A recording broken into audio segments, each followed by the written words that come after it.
보게 되면 저도 눈을 막 크게 뜨고 봐요. 정말로 어떻게 속이나 하고. 근데도 카메라가 이렇게 아주 가까이 잡고 하는데도 그거를 탁 속이더라고요. 그래서 정말 대단하다. 근데 마술 비법을 나중에 공개한 것을 들어보게 되면 너무너무 터무니없고 너무너무 황당한 게 많잖아요. 다 눈속임입니다. 눈속임. 어떤 마술사가 영화에도 있지만은 공간 이동을 하는 거예요. 예를 들어서 제가 여기 딱 있는데 여러분 제가 갑자기 저 위층으로 올라갈게요. 자 갑니다. 슉 하니까 사라지고 2층에 딱 있는 거예요. 2층에서 여러분 저 여기 왔어요. 제가 또 강대상으로 내려갈게요. 슉 했더니 강대상에 제가 또 확 와요. 신기해요? 안 신기해요? 신기하죠. 아니 아무리 눈을 크게 뜨고 봐도 빠르게 확 정신없이 막 뛰는 것 같지도 않아요. 근데 0.5초도 안 돼서 저는 사라지고 2층에서 또 제가 여러분 안녕하세요 또 이러고 있단 말이에요. 이게 가능할까요? 그래서 어떻게 그걸 했는가 딱 봤더니 글쎄 쌍둥이였어요. 쌍둥이. 처음부터 그거 하려고 그거에서 돈 벌어 먹으려고 20년 동안을 세상 사람들에게 속이고 쌍둥이라는 걸 속이고 그걸 해가지고 그 기적을 일으킨 거죠. 공간 이동의 기적을. 목소리도 똑같아. 옷도 똑같이 입었고 생긴 것도 똑같아. 그러니까 사람들은 속는 거예요. 그러니까 마술이라는 것이 한번 이렇게 들춰보게 되면은 너무너무 황당하고 예전에 그 사람 분리하는 그 마술도 그거 너무너무 신기했잖아요. 지금은 다 아는 얘기지만 그 안에 2명 들어가 있는 것이지만 어쨌든 너무너무 그냥 하찮은 일이라는 것이죠. 사람들은 그러나 마술에 현혹되고 오늘 보이는 것에 오늘 집착하는 현상이 있더라는 것이죠. 안목의 정욕이 있더라는 것입니다. 그러나 오늘 우리가 도대체 무엇을 볼 수 있는가? 오늘 하나님은 그것을 말씀하고 계신 거예요.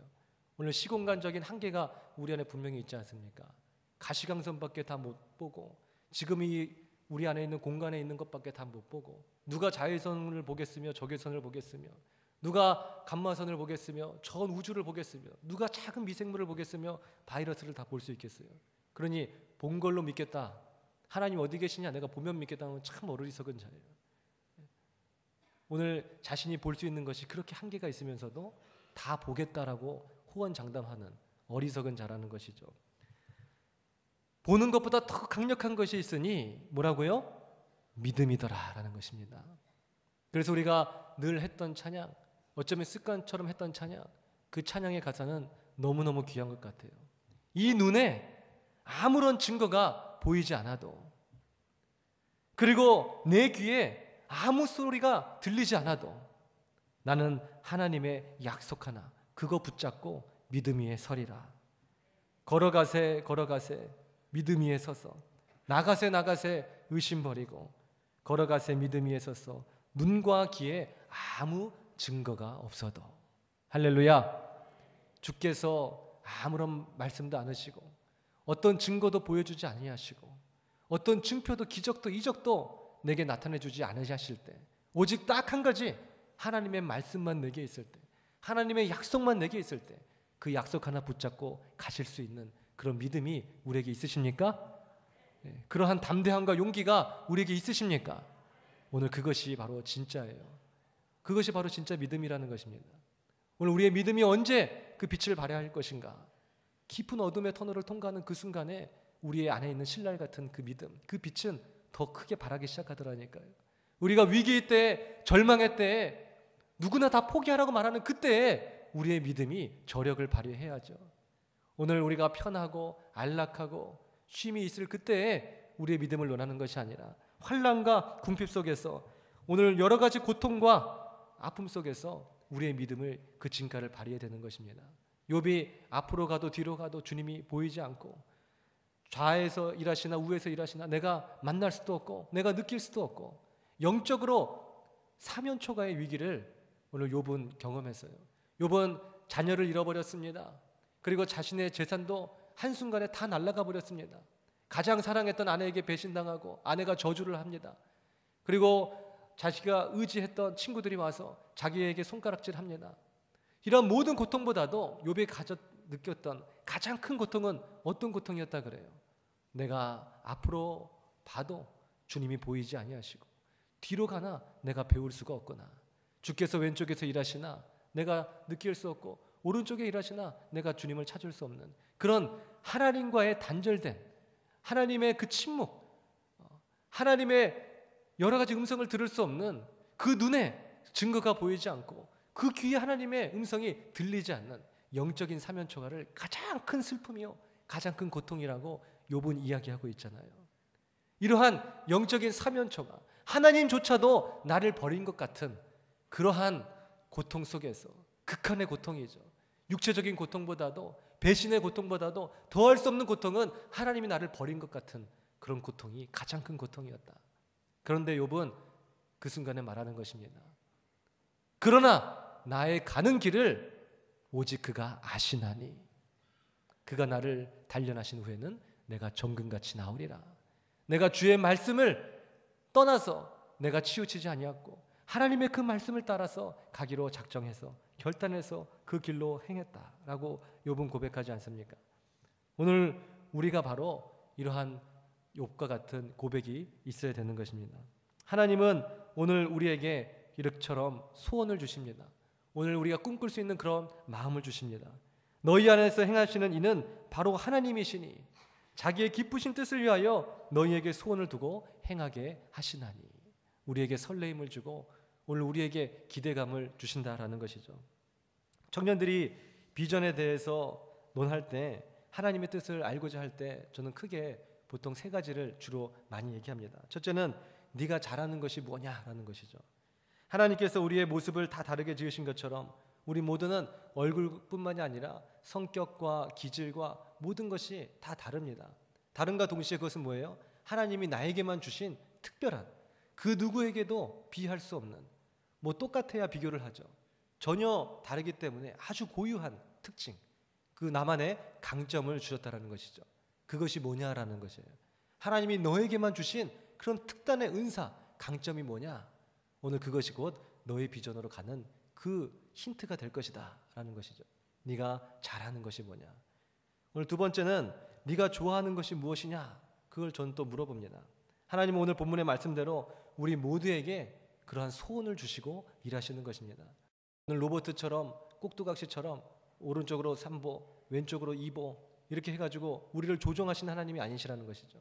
우리를 인격적으로 지으시고 인격적인 하나님께서 오늘 우리에게 인격적으로 인도해주고 계신 것입니다. 그래서 우리가 그 기쁜 마음으로 하나님의 길을 갈 수 있게끔, 오늘 그 설레임과 기대감으로 기꺼이 좁은 길, 그 십자가의 길을 갈 수 있게끔, 내가 선택해서 갈 수 있게끔 주께서 내 마음속에 그러한 소원을 주신다는 것이죠.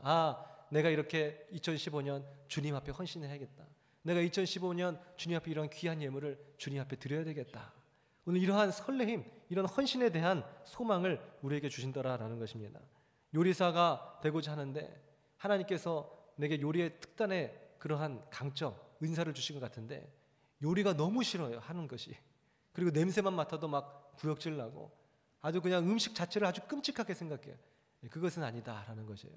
혹 그렇다 할지라도 기도하면 하나님께서 분명히 그 길을 열어주시고 음식을 좋아하게 만들어주시고 그 냄새도 좋게 만들어주시고 해주신다라는 것이죠. 하나님 반드시 그렇게 선한 길로 우리에게 좋은 것으로 주시기를 원하시는 하나님이십니다. 우리에게 소원을 두시고 일하신다라는 것이죠. 마지막 세 번째는 네가 반드시 해야 되는 것은 무엇이냐? 오늘 내가 잘하지 못해도 때로는 하고 싶지 않아도 반드시 해야 되는 것, 그걸 가리켜서 우리는 사명이라고 말할 수 있겠죠. 이것이 우리의 비전이 되는 것입니다. 오늘 싫어도 아파도 어려워도 가야 하는 것, 이것을 가리켜서 사명이라고 합니다. 예를 들어서 누가 그 십자가 좋아하겠어요? 십자가의 길이 내 길이 가야 할 길이다 라고 했을 때 나는 십자가에 대한 은사를 받은 것 같아. 십자가 지는 은사. 그리고 십자가 지는 것이 너무너무 좋아. 너무너무 그냥 제일 좋아. 그냥 이것이 쉼이야. 이렇게 말하는 사람은 없겠죠. 골고다의 그 언덕길, 많은 사람들의 비웃음과 조롱 속에서 가시면류관 쓰고 그 좁은 길 가야 하는 그 길은 때로는 내가 원치 않아도 그것이 가야 할 길이라면 가는 것입니다. 이것이 크리스찬의 삶이에요. 이것이 사명자의 삶인 것입니다. 오늘 이 세 가지, 오늘 너의 강점은 뭐냐? 네가 잘하는 것이 무엇이냐? 그리고 네가 하고 싶은 것은 뭐냐? 그리고 네가 반드시 해야 될 것이 무엇이냐? 만약 이 세 가지가 동시에 잘 맞으면 이것을 우리가 일본 말로는 아다리라고 그러겠죠. 적중했다. 저는 이 세 가지가 잘 맞는 것 같아요. 하나님께서 그런 또한 세상에 다른 많은 것들도 있겠지만은 뭘 잘할 수 있을까? 또 나는 뭘 할 때 가장 행복할까? 그리고 나는 또 반드시 내 인생에서 무엇을 해야 될까라고 했을 때 결국 목회의 길이구나라고 하나님께서 말씀해 주셔서 이 길로 왔습니다. 오늘 하나님이 우리에게 이렇게 소원을 주십니다. 때로는 이 세 가지, 내가 좋아하는 것, 또 내가 잘할 수 있는 것, 또 내가 반드시 해야 되는 것, 이 세 가지가 때로는 맞지 않더라도 하나님께서 우리를 인도해 주시는, 우리에게 소원을 주시는 그 일이라고 한다면 내가 조금 부족해도 거기에 은혜를 주시고 은사를 주셔서 잘하게 해 주실 거예요. 저는 그런 것을 상당히 많이 봅니다. 예를 들어서 찬양단을 한다라고 한다면 찬양단을 쓰고 싶으면 너무나 그러한 열망이 있어요. 그러나 악기를 전혀 다룰 줄 몰라요. 그러나 찬양단 쓰는 사람들이 너무나 부럽고 늘 그렇게 기도해 왔어요. 그러한 사람이 하나님 앞에 헌신하고 작정해서 하나님의 강력한 인도하심으로 찬양단 쓰기를 결심하고 연습을 했는데 다른 사람은 1년 해가지고 겨우 칠 거 1개월이면 다 치는 그런 기적과 같은 일들을 저는 굉장히 많이 봤다니까요. 전혀 음도 못 잡고 하는데 오늘 성가대 쓰기를 찬양대 쓰기를 사모하며 나갔을 때 하나님께서 굉장히 탁월한 그런 음성을 그에게 주시고 그가 변화되고 발전되는 모습을 봤다니까요. 오늘 우리는 원석과도 같습니다. 오늘 원석 자체는 아름다운 보석은 아니에요. 그러나 원석에는 무한한 가능성이 있습니다. 그 무한한 가능성을 찾을 수 있는 사람이 장인이죠. 일반 사람들은 돌멩이 취급합니다. 그러나 장인의 눈에는 그것이 아름다운 보석으로 보이는 것이에요. 그래서 그 원석을 밀기도 하고 깎기도 하고 다듬기도 하고 그래서 다이아몬드 같은 아름다운 보석을 만드시는 것이죠. 우리는 아직 모릅니다. 원석과 같은 내 모습을 보면서 때로는 좌절하고 절망하고 나 같은 것 아무것도 할 줄 모르는 것 그리고 또 그렇게 상대방을 비난하고 무시할 수도 있어요. 그것은 절대로 하나님께서 기뻐하시는 일이 아니신 것이죠. 나 자신에게도 타인에게도 오늘 그러한 잣대를 우리가 적용해서는 안 되는 것입니다. 우리는 함께 따라 할까요? 나는 하나님의 무한한 가능성이다. 2015년도에도 그런 가능성을 품으십시오. 나 홀로로서는 별 볼 일 없을 수 있어요. 그러나 원석 하나로서는 별 볼 일 없을 수 있겠지만 그 원석이 장인의 손에 붙잡히게 되면 아름다운 보석으로 오늘 세상에서 굉장히 값비싼 보석으로 바뀌어져 가는 것입니다. 하나님은 그렇게 나를 다듬어 가실 거예요. 하나님은 그렇게 나를 아름답게 빚어 가실 거예요. 그러한 과정 속에 조금은 아픔이 있고 장인의 그 손길 속에서 좀 상처가 있고 고통이 있고 눈물이 있다 할지라도 오늘 욥의 고백처럼 나의 가는 길을 오직 그가 아시나니 내 원석이 보석으로 가는 그 길을 오직 그가 아시나니 그가 나를 단련하신 이후에는 내가 정금같이 나오리라. 그것이 뭐라고요? 비전. 그것이 희망이더라. 베드로가 예수님 품에 안겼을 때 예수님은 그에게 비전을 줬어요. 힐링해 주시고 그렇게 치유해 주시고 나서 그 다음 뭐예요? 내 양을 먹이라. 내 양을 치라. 그래 베드로야 내 양을 먹이라. 자, 그것이 무엇입니까? 예수 품 안에 있을 때 우리는 비전을 발견할 수 있다. 그 비전은 새날을 받은 우리에게 새로운 희망이 된다. 우리 마음속에 오늘 이 밤에 하나님은 소원을 주실 것입니다. 오늘 이전 것은 다 지나갔어요. 원석과 같은 내 모습을 바라보지 않게 해요.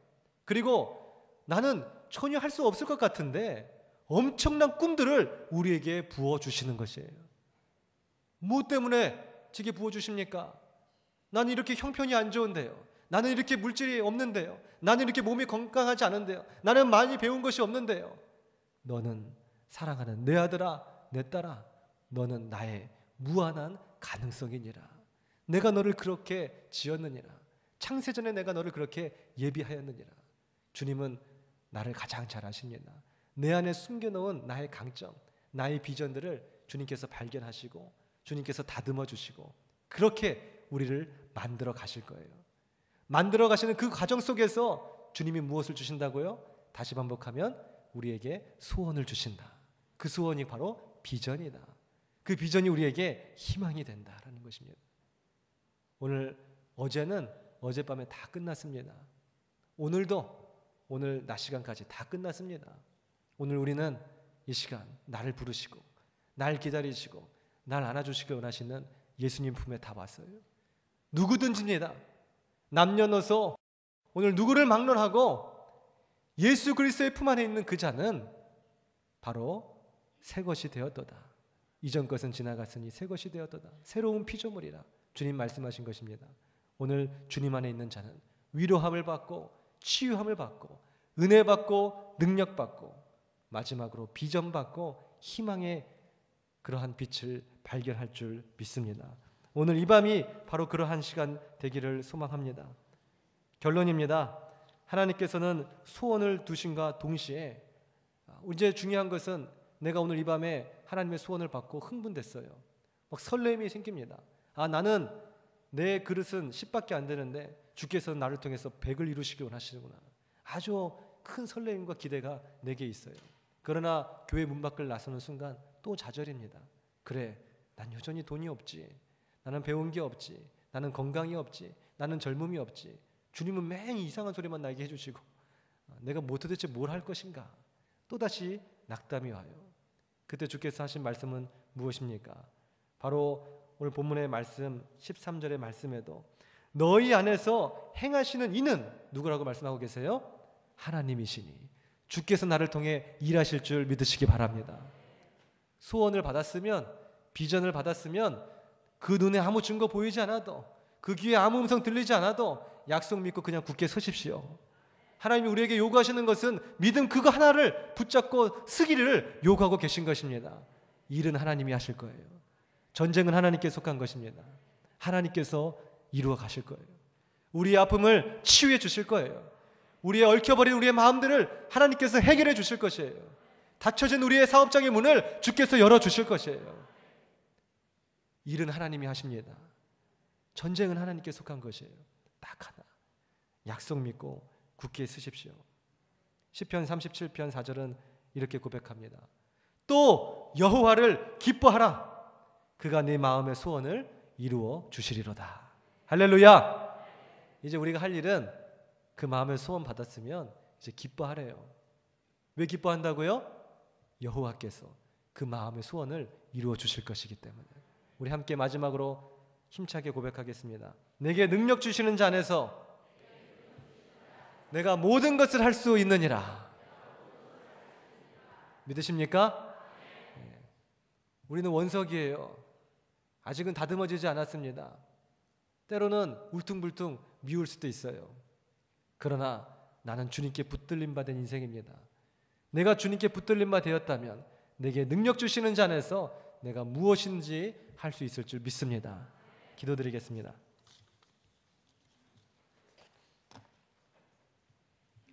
아버지 하나님, 오늘 있는 모습 그대로 주님 앞에 나아갑니다. 죄악된 모습 그대로, 부끄러운 모습 그대로, 연약한 모습 그대로, 상처받은 모습 그대로 주님께 나아갑니다. 오늘 주품에 그렇게 기댑니다. 그랬더니 주님은 지나온 나의 모든 부끄러움과 모든 그러한 죄악들을 들추지 아니하시고 그러한 모든 것은 우리 모두에게 있기를 주의 이름으로 축원드립니다. 자, 하나님의 말씀 빌립보서 2장 13절에서 16절 우리 함께 찾아보시겠습니다.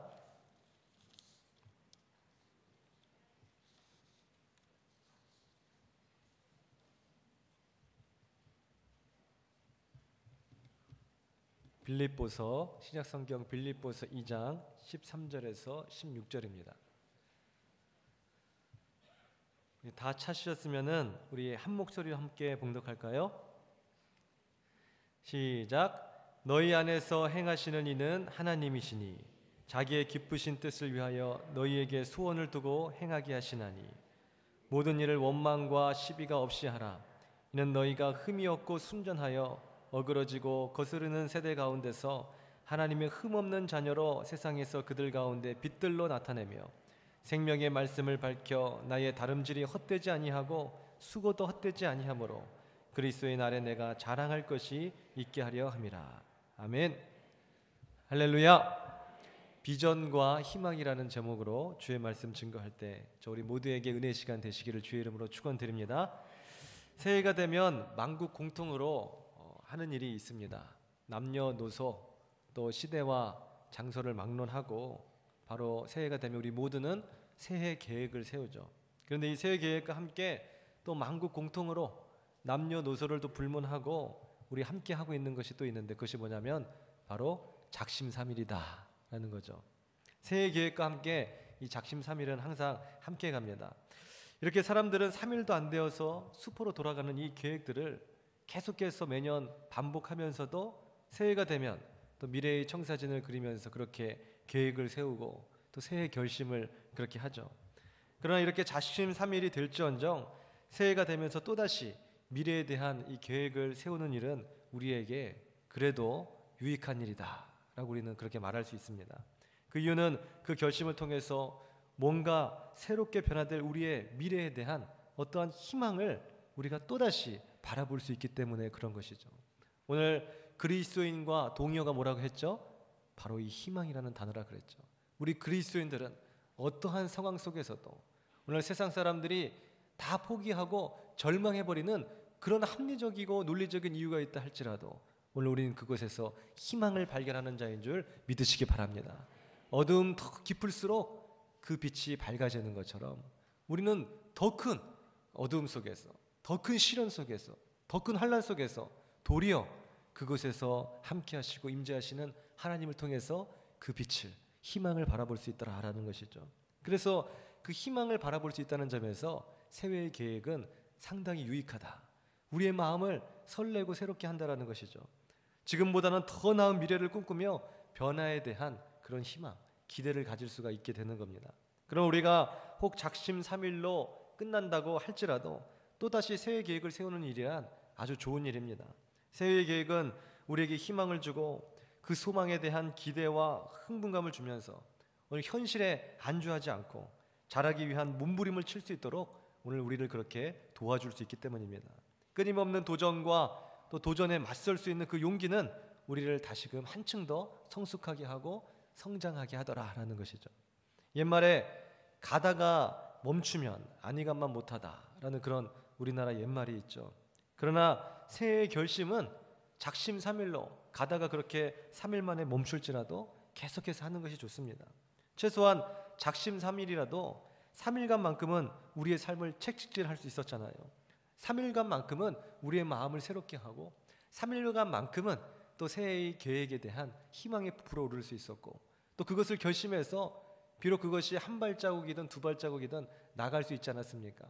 어떤 내게 직면한 어떤 도전들, 나의 어떤 한계에 봉착했던 그것들을 포기하지 않고 3일간만이라도 나아갔잖아요. 그러면 그것은 유익하더라라는 것입니다. 3일 끝나고 나면 좀 쉬었다가 또 하면 되죠. 그렇게 또 좀 쉬었다가 또 하고 작심삼일 계속 가다 보면 티끌모아 태산이라고 언젠가 우리에게 이루던 우리가 이루고픈 그 꿈을 반드시 이룰 수가 있더라는 것입니다. 이러한 관점에서 이 새해라는 것은 우리에게 축복의 시간이 됩니다. 어제와 오늘이 별다를 바 없는 날인 것처럼 그렇게 보여도 분명히 전혀 다른 새날이 우리에게 주어진 것입니다. 만약에 날짜라는 것이 없었다면 우리가 몇 살인지도 모르겠죠. 우리가 피차 늙어가는 처지에 우리 그런 얘기 많이 하는데 그런 얘기하면은 아주 기분 나쁘죠. 네. 그러나 만약 날짜라는 개념이 없다면 우리가 어떻게 할 수 있겠어요?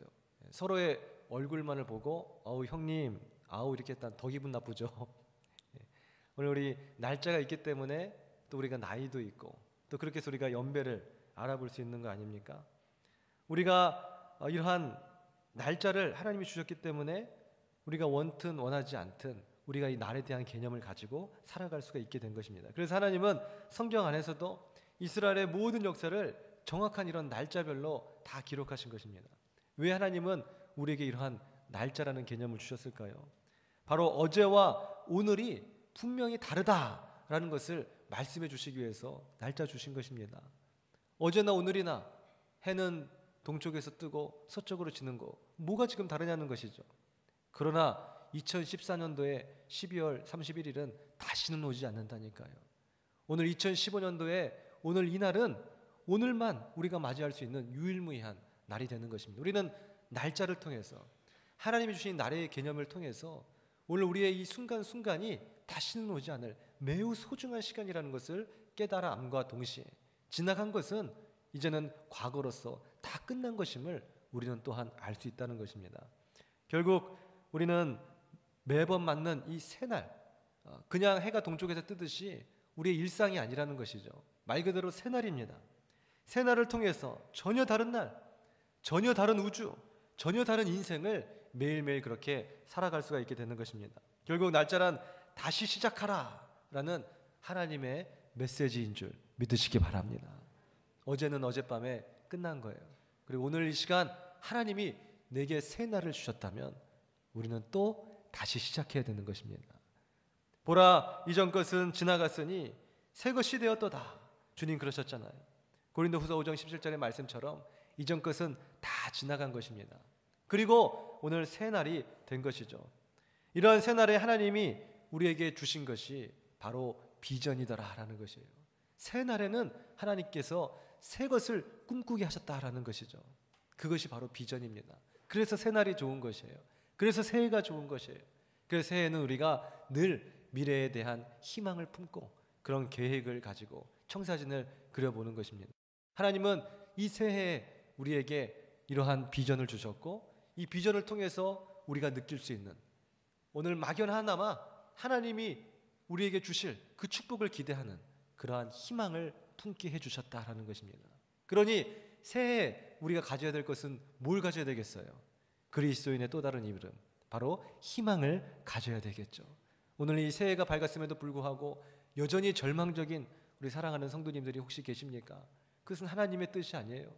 오늘 2014년도와 2015년도를 주께서 구분해 주셨다니까요. 오늘 하나님께서 우리의 날들을 계수하라고 하셨다니까요. 그렇기 때문에 우리는 이 새해를 맞이해서 전혀 다른 시간을 허락하신 하나님께 감사하고 미래에 대한 비전과 꿈을 꾸어야 되는 것입니다. 오늘 2015년도가 됐다 할지라도 오늘은 또 어제와 다른 새날이죠. 그렇다면 오늘 이 시간 하나님께 내 생명 연장해 준 하나님께 감사드리고 오늘 이 시간 내 두 발로 하나님의 성전에 와서 이렇게 찬양하고 예배드릴 수 있는 것을 감사하고 오늘 이 시간에 또 부어주실 하나님의 은혜를 사모하고 그 비전을 꿈꾸고 그 비전 속에서 희망을 바라봐야 될 줄 믿으시기 바랍니다. 오늘 이 밤에 하나님이 한량없이 부어주시는 그런 많은 비전들, 그 비전들 속에서 주님의 음성을 듣고 새로운 희망을 발견하고 기대와 설렘 속에 돌아가실 수 있는 저와 우리 모두가 되실 수 있기를 주의 이름으로 축원드립니다. 오늘 이러한 하나님께서 새해에 새날에 비전과 희망을 주셨습니다. 오늘 우리는 이 비전과 희망 속에서 또다시 작심삼일이 될지언정 다시 허리를 동이고 결심해야 되는 것이죠. 아하, 하나님이 새해를 주셨구나. 또 오늘 새날을 내게 허락하셔 주셨구나. 그래, 2014년도는 그렇게 끝이 났지. 내가 하나님의 은혜 안에서 송구 영신 예배 통해서 그렇게 종지부를 찍지 않았느냐. 오늘은 내게 새날이 주어졌다. 새 비전이 주어졌다. 오늘 새로운 청사진이 내게 주어졌다. 다시금 결단하리라. 누구든지 그리스도 예수 안에 있으면 새로운 피조물이라. 보라, 이전 것은 지나갔으니 새 것이 되었도다. 할렐루야. 내가 예수 그리스도 안에 있으니 그래, 나는 새로운 피조물이다. 오늘 악한 사단이 나를 정죄하고 너는 과거에 이러이러한 자가 아니었냐, 너는 이런 상처가 있는 자가 아니었느냐, 너는 이렇게 바보 같은 자 아니었냐, 너는 2014년도와 2015년도 무엇이 다르냐, 날만 바뀌었을 뿐이지 너의 그 아픔과 고통과 상처는 그대로다. 너의 무거운 짐도 그대로다. 너는 한 발자국도 나가지 못할 것이다 라는 이 악한 사단의 괴계를 예수 그리스도 이름으로 다 끊어버리고 예수 그리스도 안에 있는 자는 뭐라고요? 새로운 피조물이라. 오늘 밤도 우리가 예수 그리스도 안에 그 품에 오게 되면 오늘 우리는 새로운 피조물입니다. 오늘 주님은 정죄하지 않으세요. 주님의 그 품 안에 있으면 아버지 하고 겉옷을 던져버리고 겉옷을 입었죠. 맞아요. 성경에 보게 되면 베드로가 왜 그걸 또 입고 굳이 또 헤엄쳐 왔는지 모르겠지만 우리는 벗어 던지고 오는 것이 우리 한국 사람의 스타일인데 어쨌든 성경에는 겉옷을 싹 입고 주님께 헤엄쳐 갑니다. 내 주님 하고 주님 품에 달려가는 거예요. 그러면 주님이 옳거니 이제 잡았다 이놈. 네가 다른 사람은 다 배반해도 나만은 배반하지 않을 거라고 그렇게 호언장담하고 했었지. 으이그 이놈. 새벽 다 울기 전까지 3번이나 나를 배신하고 그리고 모든 사명도 다 잃어버리고 잊어버리고 지금은 예전처럼 고기 잡는다고 밥 벌어먹고 살겠다고 그리고 지금 거기서 낙심하고 절망해서 고기 잡고 있냐 이놈아. 그리고도 네가 수제자라고 할 수 있느냐. 수많은 논리적 합리적인 이유가 있었지만 오늘 주품 안에 온 자는 뭐라고요? 위로받고 치유받고 격려받고 은혜받고 능력받는 줄 믿으시기 바랍니다. 보라 예수 그리스도 안에 있는 자는 새로운 피조물이라. 베드로는 이미 새로운 피조물이 된 것이에요. 어제는 어젯밤에 끝난 겁니다. 이전 것은 다 지나간 것이에요. 오늘 주께서는 과거를 묻지 않으셨다는 것입니다. 왜요? 이 과거는 십자가상에서 주께서 이미 다 못 박으셨으니까 그 물으실 필요가 없는 거예요. 오늘 그 예수 그리스도의 보혈에 은혜와 능력이 있는데 왜 베드로를 와가지고 계수를 해요? 예수님이 이미 주께서 그 베드로의 배신도 오늘 베드로의 모든 그런 고통도 고난도 눈물도 모든 죄악까지도 주께서 다 씻어주신 줄 믿으시기 바랍니다. 그럼 한 가지 남는 거예요. 베드로야 여전히 네가 나를 사랑하느냐. 지금 이 순간에 네가 주품 안에 올 것이냐 안 올 것이냐 그 한 가지 남는 것입니다. 과거를 묻지 마십시오. 과거에 매여 있지 마십시오. 악한 사단의 정죄에 위축되어 있지 마십시오. 오늘 주께서 오늘 밤도 두 손을 활짝 벌리시고 우리를 안아주시기를 원하고 계십니다. 그럼 있는 모습 그대로 주품에 안기세요. 그리고 주님의 말씀 사랑하는 내 아들아 사랑하는 내 딸아 네가 나를 사랑하느냐. 오늘 그 말씀에 고백하십시오. 그러면 우리는 새로운 피조물이 되는 것이에요. 어제 우리가 어떠한 모습으로 있었던들 오늘 이 성전 문 안에 들어오기 전까지 어떤 모습으로 있었던들 오늘 이 시간 우리가 예수님 붙잡으면 새로운 피조물 또 되는 겁니다. 그리고 우리는 새 것이 되는 것이에요. 새 날이 되는 것이에요. 새 것과 새 날에 주어진 것이 뭐라고요? 비전이다. 그것이 희망이다 라는 것입니다. 예수 그리스도 안에 있는 자는 새 것이 되고 놀라운 비전을 받고 거기서 희망을 바라볼 수 있게 될 것이에요. 오늘 본문의 13절 보게 되면 이 비전과 희망에 대해서 하나님 어떻게 기록하고 있습니까? 오늘 그 13절을 우리 다시 한번 읽어볼까요? 너희 안에서 시작.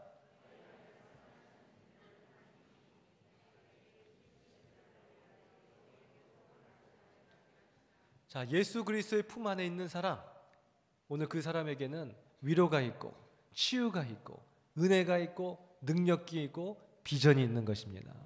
오늘 베드로는 예수님의 품 안에 탁 안겼어요. 그리고 베드로야 네가 많은 사람들보다 나를 더 사랑하느냐. 주님 당신만이 아십니다. 여기서 다 힐링이 되는 것이에요. 그 힐링 캠프입니다. 그것이요. 예수님이 거기서 또 물고기도 다 구워서 이렇게 주시고 이 힐링 캠프예요. 예수님의 품 안에 있는 것이 힐링 캠프예요. 괜히 쓸데없는 이 말 저 말 해가지고 뭐 내 속에 있는 얘기 다 하고 뭐 이런 게 힐링 캠프. 다 하면 뭐 어쩔 거예요. 그것이요. 다 했는데 뭐 그것이 어떻게 뭐가 치유가 되는 겁니까? 그것이요. 누가 공감해주고 뭐 고개 끄덕여주면 문제가 해결이 돼요? 해결되는 것이 아닙니다. 우리 안에 진정한 치유는 하소연해가지고 치유되는 것이 아니에요. 문제를 해결받아야 치유가 되는 것이에요. 믿으십니까? 그것이 치유가 되지. 그 상담학에서 제1의 원리 공감, 이해하기, 들어주기 그리고 말을 하지 마라. 최대한 아껴라. 그리고 실제로 뭐 상담을 받아봐도 그가 어떤 모든 전문 지식에 아주 탁월한 식견이 있는 것만은 아닐 수 있잖아요. 뭐 상담사가 정치, 경제, 사회 모든 예술 분야에서 다 탁월하겠습니까? 상담을 받으러 오는 내담자는 뭐 여러 가지 정치, 종교, 사회, 문화, 예술 각각의 그 직업 안에 다 있는 자겠죠. 뭘 조언해주고 뭘 거기서 해결책을 주겠느냐고요. 그러니까는 상담하기 제일 원리는 그냥 들어주기예요. 같이 공감해주기. 거기서 힐링이 된다. 천만의 말씀, 만만의 찹쌀떡입니다. 저는 찹쌀떡을 좋아해요. 콩떡보다 찹쌀떡이 맛있어요. 그건 절대 되지가 않죠. 저는 항상 그런 걸 느꼈어요. 아니 그걸 해가지고 무슨 정신병원에 가가지고 의사 선생님한테 내 얘기 한 주 동안 있었던 거 얘기해가지고 그렇다고 그가 정말로 내 일을 아파해 주는 것도 아니고 다 돈 받고 하는 것인데 그거 가지고 무슨 내가 치유가 될 것이며 그래봤자 약 지어주고 신경 안정제 주고 약물 중독돼가지고 또 가고 또 가고 결국 그런 것인데 우울증이고 어떤 정신병원에 가게 되면 다 그 약물 중독이 돼서 다시 찾아갈 수밖에 없다고 그렇게 얘기하잖아요. 그러니까 진정한 치유는 우리 하소연 해가지고 누가 들어줘 치유되는 것이 아니라 문제 해결 능력이 있어야 된다는 것이죠. 그래야 이것이 치유가 되는 것이겠죠. 마리아와 마르다가 너무나 고통스러웠어요. 자기 오라비 나사로가 죽었기 때문에. 아이고 아이고. 예수님이 오셨습니다. 예수님이 조금만 일찍 오셨더라면 우리 오라비 나사로가 죽지 않았을 텐데. 아이고 아이고. 다 하소연했습니다. 예수님이 어떻게 하셨어요? 함께 울어주셨어요. 그 치유가 되나요? 안 됩니다. 이미 나사로는 죽은 거예요. 죽은 것은 끝입니다. 그러나 예수님이 뭐라 그러셨어요? 나사로가 죽은 것이 아니라 잔다 그러셨잖아요.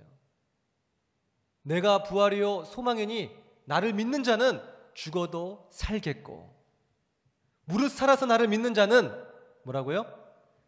영원히 죽지 아니하리니 이것을 네가 믿느냐.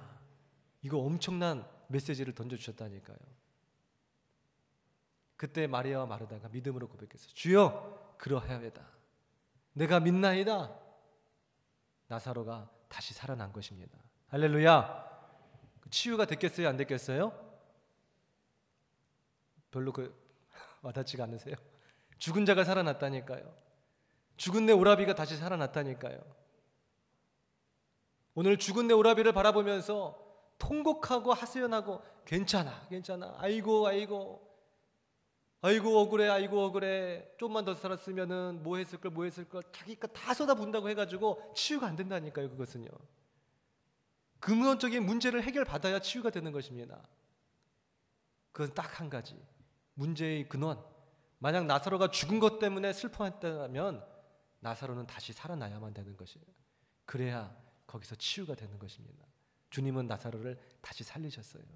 그것이 우리의 영원한 상담자 바로 예수 그리스도인 줄 믿으시기 바랍니다. 오늘 밤도 상담하세요. 오늘 주님께요. 그 상담이 뭡니까? 기도잖아요. 기도요. 그리고 주의 말씀을 듣는 바로 오늘 하나님의 말씀이죠. 주님의 음성을 듣고 나는 그 음성에 내가 반응하고 하나님께 기도하고 그렇게 주님과 소통하면서 우리 마음에 힐링이 찾아오는 것이에요. 근데 그 힐링은 단순한 어떠한 통해, 자복, 부르짖음, 시원하다. 철야배 갔더니 한번 훅 부르짖고 한번 왔더니 그냥 시원하다. 오늘 여기 꽉 막혔던 것 좀 뚫어지는 느낌이다. 그것이 아니라니까요. 문제 해결 능력 주께서는 들으시고 반드시 응답하여 주시는 분인 줄 믿으시기 바랍니다. 그러니까 우리가 힐링이 되는 것이에요. 정말 깜깜했었는데 오늘 정말로 무너지지 않을 벽이었는데 정말로 풀기 힘든 얽혀버린 실타래와 같은 문제였는데 말씀을 듣다 보니까 해결되더라니까요. 할렐루야. 이건 도저히 이건 불가능한 것이었는데 찬양을 하다 보니까 악신이 떠나가더라니까요. 문제 해결 능력. 찬양을 막 하고 있더니 내 몸이 막 치유가 되는 게 느껴지더라니까요. 이 문제 해결 능력이에요.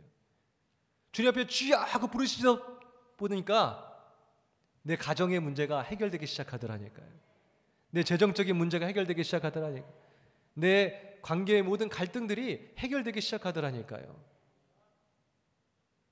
그리고 당장에 무엇이 손에 잡히지 않더라도 주께서 비전을 막 주시는 거예요. 약속을 주시는 거예요. 그것이 응답입니다. 믿음은 바라는 것들에 뭐라 그랬어요? 실상이요. 보는 것보다 더 확실한 게 믿음입니다. 그리고 보지 못하는 것들의 증거다.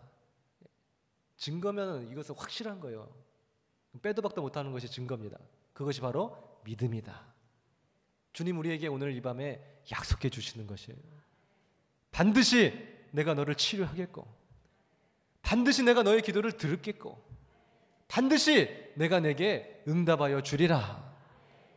너는 내게 부르짖으라. 내가 내게 응답하겠고 네가 알지 못하는 크고 은밀한 비밀을 너에게 보이리라. 할렐루야. 이것이 하나님의 약속의 말씀인 것입니다. 눈에 보이지 않아도 우리는 약속 믿고 굳게 서는 것이죠. 우리 찬송가 545장에 보게 되면 이러한 찬양이 있잖아요. 이 눈에 아무 증거 아니 배어도 믿음만을 가지고서 늘 걸으며 이 귀에 아무 소리 아니 들려도 하나님의 약속 위에 서리라. 우리 이 찬양 다 알고 계시죠? 이 눈에 아무 증거가 보이지 않는다 할지라도 오늘 믿지 않는 자는 오늘 시편의 기자가 고백했던 것처럼 네 하나님이 어디 있느냐, 네 하나님이 어디 있느냐, 그렇게 우리를 조롱합니다. 오늘 하나님이 내게 오게 되면 나 그때 믿겠다. 그 정신 나간 거죠. 오바마 오늘 내 앞에 오면 나 오바마가 흑인이 미국 대통령 된 거 나 믿을게.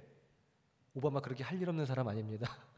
그 동네 아저씨 그 한 사람 그거 증거 밝혀주려고 정말 바쁜데 비행기 타고 와가지고 Hey, hi, I'm 오바마 하면서 나 진짜 흑인, 나 흑인 미국 대통령 됐어 막 하면서 그렇게 증거해주고 또 다시 또 미국 가고 그러지 않아요? 만왕의 왕이신 하나님, 우주를 통치하고 다스리시는 그 하나님이 오늘 그에게 마술처럼 오늘 그에게 그렇게 보여줌으로써 오늘 자신을 증거하고 나타내주신 분이 아니시라는 거예요. 오늘 그 제자 도마에게도 네가 본 걸로 믿느냐? 보지 않고 믿는 자는 복되도다. 보는 것보다 믿는 것이 더 확실한 실상이요 증거임을 주께서 우리에게 말씀해 주셨기 때문에 그런 거예요. 마술 같은 경우 얼마나 착시 현상을 이용합니까? 요즘엔 마술이 더 발달해가지고